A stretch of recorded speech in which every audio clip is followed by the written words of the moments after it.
Hey, what's up, guys? I've had my new Samsung Galaxy S9 for about a week now, so I was going to do a product review on it, kind of give you some feedback and help you kind of decide if you want to upgrade to that phone, which I feel is a very good phone now at the moment. So I'm going to go over some different aspects of it, and you can kind of judge for yourself. The first off, I'll do the storage.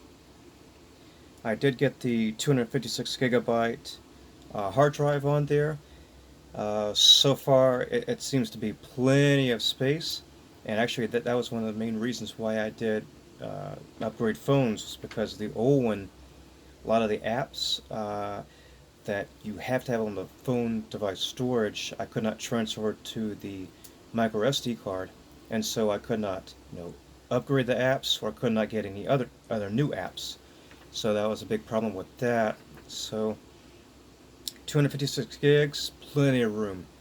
And then, of course, you could go and put a micro SD card in there to get the extra storage for videos, photos, and whatever apps that you can transfer over to, the supplemental storage that you have on there. And I know that I was saying before, a couple weeks back, I made a video about that I was going to get the Note 9 because it had 512 gigs. I kind of decided against that just because of the dimensions of the phone. It seems like once you add on the case with the S9, it fits perfectly in a back pocket. And I think it just would have been just too long, too like sticking out too much in my back pocket. Sure, I carry it typically a lot of the time.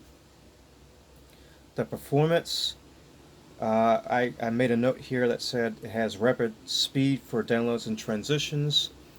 I think the S9 has 4 gigs of RAM. It maybe 6. I can't remember exactly. I think that's the S9 Plus.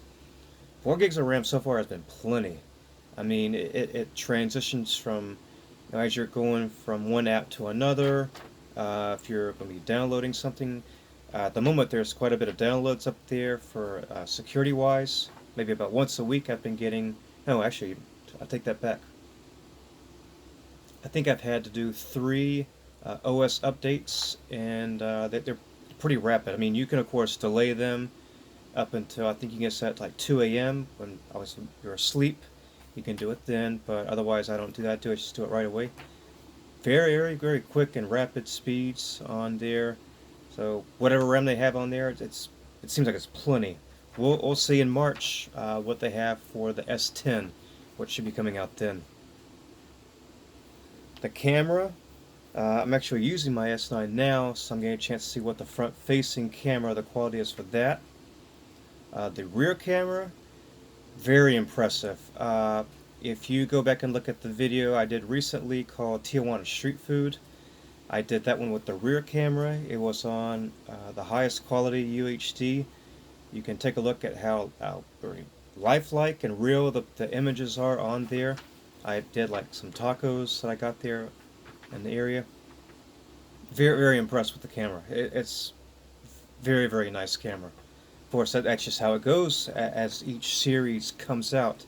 They're enhancing the aperture and other aspects such as that. The battery, it has 3,000 milliamp hours. It seems fine. Plenty. I could leave the house and then go from my first job, not have it plugged in at work for like 7.5 hours, and I get in my car. This is typically how it goes. I'll plug it in as I'm going home, like 10 minutes, and then shower, change, go to my other job, not have it plugged in there. Then come back, so I'll be gone for like 13, 14 hours. Plenty. I'll be down to with those two different. When being in the car is only when I really charge it up, and then that's about 20 minutes total in transit. And I'll still be like right around 80%, which is very impressive. So I'm very impressed with the battery life of that. And of course, obviously, overnight I'm charging it up then, so I'm beginning at 100%. Usability. The only aspect I'm seeing now is the Bixby button. It's kind of near where the volume button is, the volume button to reduce the sound. So I tend to go and try to touch the Bixby button when I want to touch the volume down button for the speakers. So I mean, it just may take some time on that to get used to that. Maybe in the future they could have it some other place. Samsung could just lower it, maybe make it in the midpoint on the left side of the phone. That way, when I'm grasping the phone in my hand, it seems to touch it that way. It could have that space in between both, in between, so you put your finger in between the Bixby button and the volume button. Then the speakers, that was something else I wanted to take a note of.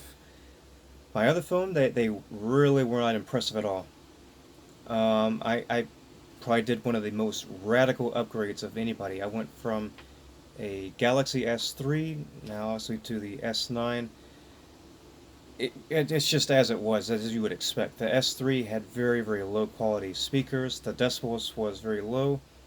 This S9 speakers, very impressive. I mean, I made a note saying that it's very enjoyable sound as far as just the projection of it, the decibels, and everything like that. So that's about it. Definitely the S9 is a great phone. I really encourage you, if you're in need of an upgrade, take a look at it, consider it, and then get one. They do have some great promotions they throw in there. They gave me the Gear 360 camera as a gift. I think at the moment too they had cut off $100 on there, and I'm doing the Samsung financing 0% for 24 months, which is very, very, very generous gift out there to give people. It's maybe like, I don't know, $32 a month, which is very reasonable. So that's it all for now. Thanks for watching so much. Please like, comment, subscribe, share, hit the bell, and I'll see you soon.